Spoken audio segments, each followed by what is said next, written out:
Hi అండి. ప్రతి సంవత్సరం ఉగాది వచ్చే టైం కల్లా సిటీలో వాళ్ళ సంగతి నాకు తెలీదు గానీ, ఊళ్ళల్లో ఉండేవాళ్ళు మాత్రం కొత్త చింతపండు, కొత్తగా ఆహ్, ఎండుమిరపకాయలు కొనుక్కొని కారం పట్టించుకోవడం, పచ్చడి కారము, కూర కారం రెడీ చేసుకోవడం, అలాగే కొత్తగా కందిపప్పు వస్తూ ఉంటుంది కదా! దాన్ని కొనుక్కొని స్టోర్ చేసుకోవడం అలా చేస్తూ ఉంటారు కదా!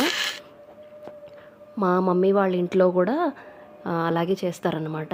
వాళ్ళు దాదాపుగా 1 ఇయర్‌కి సరిపడా కందిపప్పు ఒకేసారి కొనేసుకుంటారనమాట. అంటే అది పురుగు పట్టకుండా ఉండాలి కాబట్టి దాన్ని ఇలాగ ఎండలో ఆరబెట్టుకుంటూ ఉంటారు. సో, అది ఎలా ఉడుకుతుందా టెస్ట్ చేయడానికి ఇక్కడ సాంబార్ ప్రిపేర్ చేస్తున్నాం అనమాట. బాగా ఉడికిపోయింది కందిపప్పు అయితే. ఉడికిన దాంట్లో కూరగాయలన్నీ ఉడకబెట్టేసి దాంట్లో కలిపేసి కాస్త పసుపు, ఉప్పు, కారం, చింతపండు, బెల్లం అన్నీ వేసేసి చివరాఖరిలో కొంచెం కొత్తిమీర, కొబ్బరి కూడా వేసి